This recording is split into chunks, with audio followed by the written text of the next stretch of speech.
ഈസാ നബി അലൈഹിസ്സലാം തൗറാത്ത് വളരെ ആവേശത്തോടെ വായിക്കുകയാണ്. അദ്ദേഹത്തിന് അല്ലാഹുവിനോട് കടുത്ത ആരാധനയാണ്. അദ്ദേഹം തൗറാത്തിന്റെ നിയമങ്ങൾ പിൻപറ്റിയാണ് ജീവിക്കുന്നത്.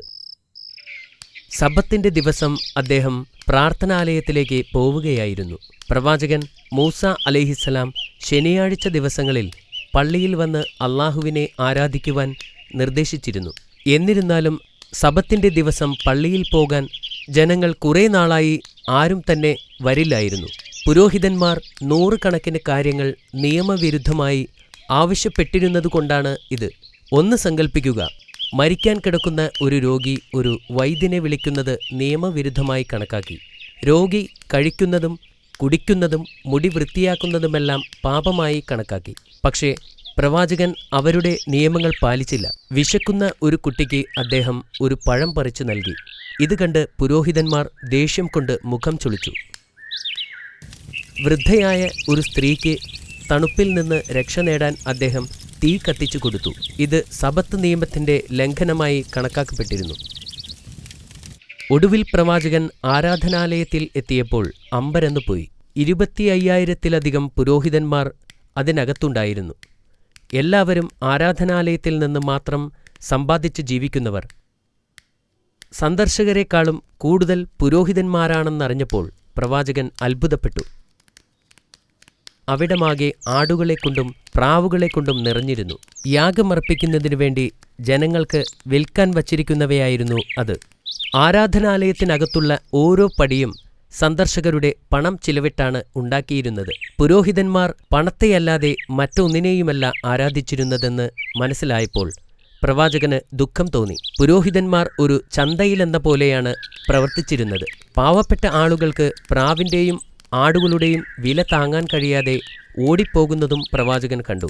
പുറത്ത് ആയിരക്കണക്കിന് ആളുകൾ പട്ടിണി കിടക്കുമ്പോൾ പുരോഹിതന്മാർ ആരാധനാലയത്തിനുള്ളിൽ ധാരാളം സാധനങ്ങൾ യാഗം നടത്തി കത്തിച്ചു കളയുന്നത് എന്തിനെന്നോർത്ത് പ്രവാചകൻ വിഷമിച്ചു. ഒരു രാത്രിയിൽ മഹത്തായ 2 പ്രവാചകന്മാരായ യഹ്യ അലൈഹിസ്സലാമും സക്കരിയ അലൈഹിസ്സലാമും ഭരണാധികാരികളാൽ കൊല്ലപ്പെട്ടു. ആ രാത്രിയിൽ വെളിപാട് ഈസാ നബി അലൈഹിസ്സലാമിന്റെ മേൽ ഇറങ്ങിവന്നു. ഇസ്രായേൽ ജനത്തെ വിളിച്ചുകൂട്ടി ഉത്ബോധിപ്പിക്കാൻ അല്ലാഹു പ്രവാചകനോട് കൽപ്പിച്ചു. ലളിത ജീവിതം നയിച്ചിരുന്ന പ്രവാചകൻ അത് അവസാനിപ്പിച്ചു. ഈസാ നബിയുടെ ജീവിതത്തിൽ ആരാധനയും സമരവും ആരംഭിച്ചു. അദ്ദേഹം എതിരാളികളെപ്പോലെ നിലവിലുള്ള നിയമത്തെ തള്ളിപ്പറയുകയും മൂസാ നബി അലൈഹിസ്സലാമിന്റെ നിയമത്തെ ശക്തിപ്പെടുത്തുകയും ചെയ്തു. പ്രവാചകൻ തന്റെ ജനത്തെ ശ്രേഷ്ഠമായ വാക്കുകളിലൂടെയും പ്രവർത്തനങ്ങളിലൂടെയും ലളിത ജീവിതം നയിക്കാൻ ആവശ്യപ്പെട്ടു. 10 കൽപ്പനകൾ അവർ ഉദ്ദേശിക്കുന്നതിലും കൂടുതൽ മൂല്യമുള്ളതാണെന്ന് പുരോഹിതന്മാരെ മനസ്സിലാക്കാൻ പ്രവാചകൻ ശ്രമിച്ചു. ഉദാഹരണമായി 5-ാമത്തെ കൽപ്പനയിൽ ശാരീരിക കൊലപാതകം നടത്തുക മാത്രമല്ല, എല്ലാ തരത്തിലുള്ള ശാരീരികമോ മാനസികമോ ആത്മീയമോ ആയ എല്ലാ കൊലപാതകങ്ങളും നിരോധിച്ചിരിക്കുന്നു. അദ്ദേഹത്തിന്റെ ഉപദേശങ്ങൾ പുരോഹിതന്മാരെ ശല്യപ്പെടുത്തിയിരുന്നു. പ്രവാചകന്റെ ഓരോ വാക്കും അവരുടെ ഇപ്പോഴത്തെ അവസ്ഥയ്ക്ക് ഭീഷണിയായിരുന്നു. അവരുടെ ഓരോ ദുഷ്പ്രവൃത്തിയും വെളിപ്പെട്ടുകൊണ്ടിരുന്നു. പുരോഹിതന്മാർ പ്രവാചകനെതിരെ പൊരുതാൻ തുടങ്ങി. ഒരിക്കൽ അവർ വ്യഭിചാരാരോപണം നടത്തിയ ഒരു സ്ത്രീയെ തടവിലാക്കി. അപ്പോൾ അവർ ഈസാ നബിയെ വിളിച്ചു അദ്ദേഹത്തിന്റെ അഭിപ്രായം ചോദിച്ചു. സത്യത്തിൽ ജനങ്ങളുടെ മുന്നിൽ അദ്ദേഹത്തെ തരം താഴ്ത്താൻ വേണ്ടിയായിരുന്നു അത്.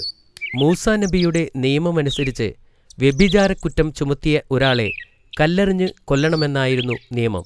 ഈ സ്ത്രീയെ കൊല്ലുന്നത് പ്രവാചകൻ എതിർക്കുമെന്ന് പുരോഹിതന്മാർക്കറിയാമായിരുന്നു. അതിലൂടെ പ്രവാചകൻ മൂസാ നബിയുടെ ന്യായപ്രമാണത്തിനെതിരെ സംസാരിക്കുമെന്ന് അവർ കരുതി. അവർ ഈസാ നബിയുടെ മുൻപിൽ ആ സ്ത്രീയെ കൊണ്ടുവന്നു. വ്യഭിചാരിണിയെ കല്ലെറിയാൻ നിയമം നിർദ്ദേശിക്കുന്നില്ലേ എന്ന് ചോദിച്ചു. അതെ, പ്രവാചകൻ പറഞ്ഞു. അദ്ദേഹം പുരോഹിതന്മാരെയും ജനത്തെയും നോക്കി.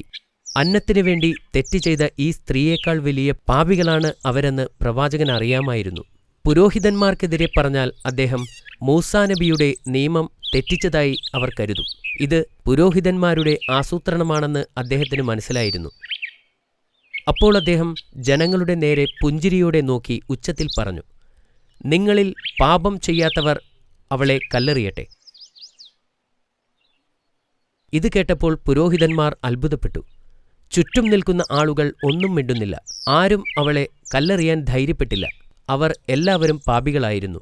ആർക്കും യോഗ്യതയില്ലായിരുന്നു. കാരണം ഒരു മനുഷ്യനും ഒരു പാപിയെ വധിക്കാനാവില്ല. പരമകാരുണ്യവാനായ അള്ളാഹുവിന് മാത്രമാണ് അതിനധികാരം. ആ ദിവസം വ്യഭിചാരക്കുറ്റത്തിൽ പ്രവാചകൻ ഒരു പുതിയ നിയമം കൊണ്ടുവന്നു. പ്രവാചകൻ അവിടെ നിന്ന് ഇറങ്ങിയപ്പോൾ ആ സ്ത്രീ അദ്ദേഹത്തെ പിന്തുടർന്നു. നബിയെ അവർ പിന്തുടരുന്നുണ്ടെന്ന് മനസ്സിലായപ്പോൾ അദ്ദേഹം അവിടെ നിന്നു.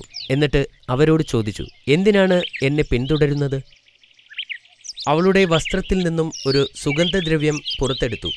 എന്നിട്ട് നബിയുടെ കാലിൽ പുരട്ടി കണ്ണീരുപയോഗിച്ച് അദ്ദേഹത്തിൻ്റെ പാദം കഴുകി. അവളുടെ തലമുടി ഉപയോഗിച്ച് അദ്ദേഹത്തിൻ്റെ പാദങ്ങൾ ഉണക്കി. അദ്ദേഹം അവളെ പിടിച്ച് എഴുന്നേൽപ്പിച്ചു. അപ്പോൾ പ്രവാചകൻ മുകളിലേക്ക് നോക്കിക്കൊണ്ട് ഇങ്ങനെ പ്രാർത്ഥിച്ചു, എൻ്റെ നാഥ, ഇവൾ ചെയ്ത പാപം നീ ക്ഷമിക്കണമേ.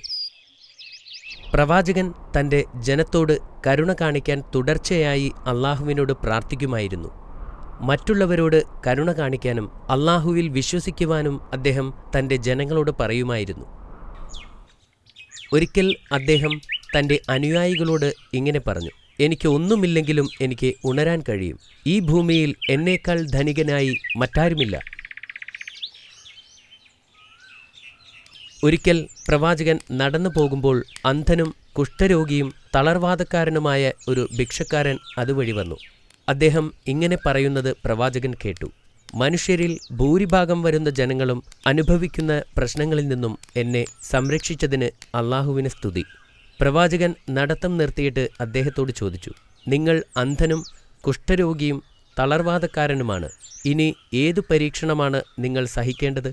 എന്നാൽ ഭിക്ഷക്കാരൻ പറഞ്ഞു, ഒരു പരീക്ഷണത്തിൽ നിന്നും അള്ളാഹു എന്നെ രക്ഷിച്ചു, ഏറ്റവും വലിയ പരീക്ഷണത്തിൽ നിന്നും.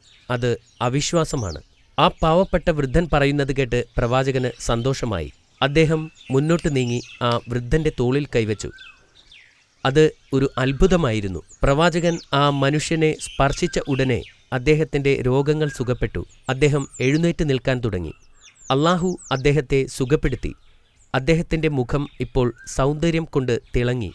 ആ വൃദ്ധൻ പ്രവാചകന്റെ കൂടെ കൂടാൻ അനുവാദം ചോദിച്ചു. പ്രവാചകൻ സമ്മതിച്ചു. അങ്ങനെ അയാൾ പ്രവാചകന്റെ അനുയായിയായി തീരുകയും അള്ളാഹുവിനെ ആരാധിക്കുകയും ചെയ്തു.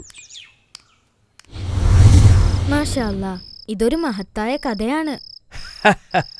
കഥ ഇഷ്ടപ്പെട്ടതിൽ എനിക്ക് സന്തോഷമുണ്ട്. ബാബ ഇന്ന് ചോദ്യങ്ങളൊന്നും ചോദിക്കുന്നില്ലേ? ആ ഉണ്ട്. നീ റെഡിയാണോ? ഞാൻ റെഡിയാണ്. ശരി. സബത്തിന്റെ ദിവസം പുരോഹിതന്മാർക്ക് പ്രവാചകനോട് ദേഷ്യം തോന്നാൻ ഇടയായത് എന്തുകൊണ്ടാണ്? പ്രവാചകൻ മറ്റുള്ളവരെ സഹായിക്കുന്നത് കണ്ടിട്ടാണ് അവർക്ക് ദേഷ്യം തോന്നിയത്. ഉത്തരം ശരിയാണ് അമീർ. ആരാധനാലയത്തിൽ പ്രവേശിച്ചപ്പോൾ പ്രവാചകന് ദേഷ്യം തോന്നാൻ കാരണമെന്ത്? സന്ദർശകരെക്കാൾ കൂടുതൽ പുരോഹിതന്മാരെ നബി അവിടെ കണ്ടു. പുരോഹിതന്മാർ പണം എല്ലാവരിൽ നിന്നും ഈടാക്കിയിരുന്നു. പണമില്ലാത്തവരെ അവിടെ നിൽക്കാൻ അനുവദിക്കില്ലായിരുന്നു. അവിടം ഒരു ചന്ത പോലെയായിരുന്നു. ശരിയല്ലേ ബാബ? മാഷാ അല്ലാഹ്, അതാണ് ശരിയായ ഉത്തരം. Very good Ameer. Thank you ബാബ. ആ സ്ത്രീ പ്രവാചകനെ പിന്തുടർന്നതെന്തിനാണ്?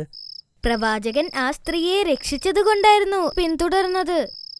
എങ്ങനെയാണവൾ നന്ദി കാണിച്ചത്? സുഗന്ധതൈലവും കണ്ണുനീരും കൊണ്ട് അദ്ദേഹത്തിന്റെ